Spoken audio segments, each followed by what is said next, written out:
थाखो 9आव फरायनाय थरायना जेरिना ब्रह्मआ गोब्राब बेरामजों भुगिनानै दं।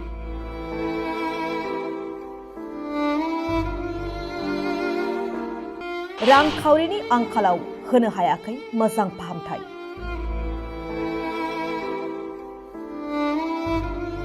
फिसाजोखौ गोजौ फाहामथाय होनो हालाय हाफाय जानांदों दुखुथिया बिमा बिफाया।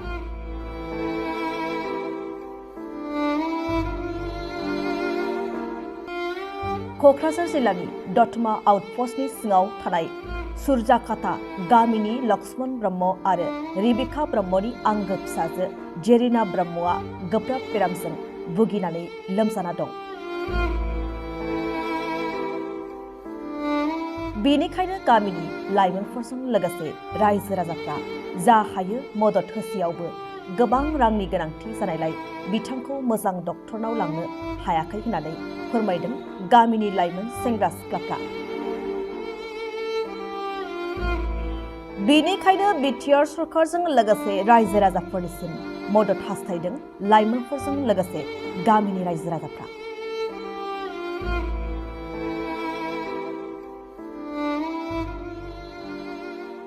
क'क्राझार जिल्लानि सिङाव थानाय दतमा ब्लकनि बा दतमा पुलिस थानायनि सिङाव गोग्लैनाय जोंनि बे सुराकाटा गामिनि मुस्रि बिफा नामामोनलाय बेखौ दानथ' लक्ष्मण ब्रह्म आरो मिस मुस्रिमा रिबिका ब्रह्मनि फिसाजो दुइसिन जेरिना ब्रह्मआहाय जोंना बिनानावहा मिथिस' मोनै गोब्राब बेरामजों भुगिनांनानै दं। दायो बेखौ जोङो गुवाहाटि मेडिकेल कलेज एन्ड हस्पिटालावहाय जोङो फाहामथाय होगासिनो दं। दा बे फाहामथाय होनायावनो जोंहा जों गोरिब न'खरनि मानसि जानायलाय जोंहा गोबां रांनि मोगा मोगि जानांगौ जानानै फैदों।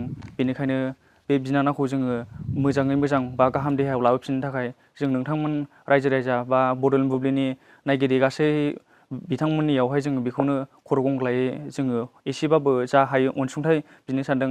मानो होनना बुङोबा नोंथांमोननि थाइफा थाइनै एसे अनसुंथाइजोंनो जानो हागौ जोंनि बिनानावा खैफोदनिफ्राय बासायनानै मोजां देहा मोनफिनो, बेखौनो जोंनिफ्राय हास्थायनाय आरो।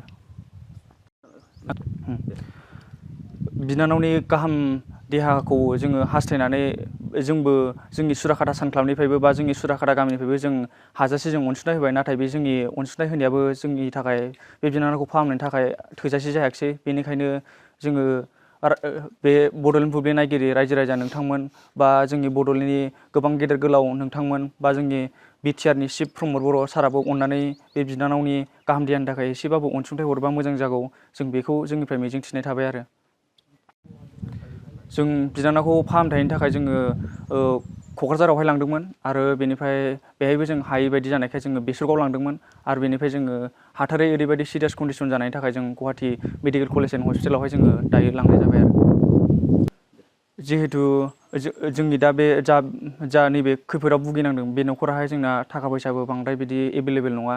बेनि थाखायनो जों दा बे खैफोदनिफ्राय बिनानावखौ जों बासायनो थाखाय नोंथांमोननिफ्राय जोङो थाइसे थाइनै रां अनसुंथाइ बिनाय जादों। नोंथांमोनहा बयबो जा हायो थाइफा थाइनै गावबा गावनि गोसो मथे अननानै हरबानो जाबाय बिनानावनि गाहाम देहानि थाखाय। दा मा खालामनो रायजो राजा बयबो दिनैहाय आंनि फंबायनि फिसाजो दासिमबो लोमजागासिनो दङ। क'क्राझाराव लांबाय, बङाइगाव लांबाय, फाहामथाय होनो हायाखिसै। जेराव बे फंबाया गायग्रा दब्लायसे हा गैया, मोसौ मासे गैया, फाननाय बायनानै सिकित्सा लानो। बेखायनो आं बिनिनो बिमायं जानानै बयबो रायजो राजाफोरनि सिगाङाव मोनसे अनसुंथाइ लुबैदों। थाइसेयानो हक थाइनैयानो हक बे बिमायंआ गोदान जिउ मोनफिननानै गावनि सोलोंनांगौ शिक्षा बिद्या बेफोरखौ सोलोंनानै अरायबो जौमोन थाखोआव आगान सुरलांफिननो हायो। बेनि थाखाय आं दिनै बयनियावबो रायजो राजाफोरनियाव गले गले अनसुंथाइ आर'ज बिनानै फोजोबनाय जाहैबाय।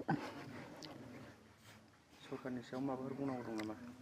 सरकारनि सायावबो आं बेखौनो लुबैदों जे गोरिब न'खर बेखौ नुहुरनानै जाहाथे एसेब्लाबो सरकारा बे बियायं फिसाखौ नायफानायाव हेफाजाब खालामनो हायो। बेनि थाखाय आं दिनै बिमायं जानानै गले गले खावलायनाय थाबाय आरो।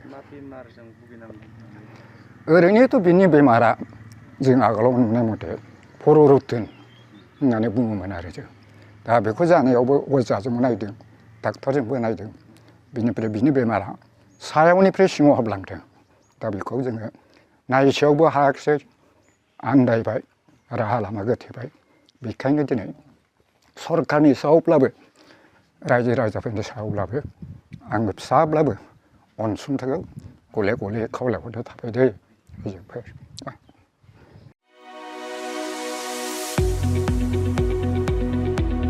गुनगोनां गोजौ सोलोंथाइ लानो गोसो गुदुं फरायसाफोरनि थाखाय गोजोनथाव खौरां क'क्राझारनि बड'लेण्ड स्टार एकाडेमियाव फरायसाफोरनि मुं थिसननाया सोलिगासिनो 2025-26 सोलोंथाइ बोसोरनि थाखाय 6 थाखोनिफ्राय 9 थाखोसिम आरो एचएस फार्स्ट इयार आरो एचएस सेकेन्ड इयार थाखोआव फरायसाफोरनि गोदानै मुं थिसननाया सोलिगासिनो क'क्राझार सहरजों नांजाबनाय साहा फारसे साखाथि तितागुरियाव थानाय बड'लेण्ड स्टार एकाडेमि क'क्राझाराव बड' मिडियामनि 6 थाखोनिफ्राय 9 थाखोसिम साइन्स आर्ट्स कमार्स स्ट्रिमाव बड' आरो इंलिश मिडियामाव एचएस फार्स्ट इयार आरो एचएस सेकेन्ड इयार थाखोआव फरायसाफोरनि गोदानै मुं थिसननाया दासान्दि सोलिगासिनो दं रोंगौथि गोनां फोरोंगिरिफोरनि फोरोंथाय होनायजों लोगोसे गोबां उफ्रा सोलोंथाइनि खाबुफोर जेरै डेली फ्री जेईई आरो नीट क्लास जेईई नीट आरो कम्पिटिटिभ एग्जामनि थाखाय free mock test English speaking class daily GK class career guidance library facilities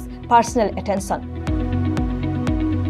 हौवासा आरो हिन्जावसाफोरनि थाखाय आलादा थाग्रा हस्टेल बायदि बायदि सोलोंथाइ खाबुफोरजों गुनगोनां सोलोंथाइखौ बे बड'लेण्ड स्टार एकाडेमियाव मोननो हागोन बेनि अनगायैबो मेट्रिक आनजादाव 85% एबा बेनि बांसिन नम्बर मोननाय फरायसाफोरनो बेसेन लायालासे मुं थिसनथाइ होगोन आरो बिपिएल नखरनि फरायसाफोरनो मुं थिसननायाव 20% रेहाय होनाय जागोन अब्ला मानोथो गोबाव खालामनो नोंथाङाबो गुनगोनां गोजौ सोलोंथाइ लानो थाखाय क'क्राझारनि बड'लेण्ड स्टार एकाडेमियाव मुं थिसननायनि खाबुखौ लादो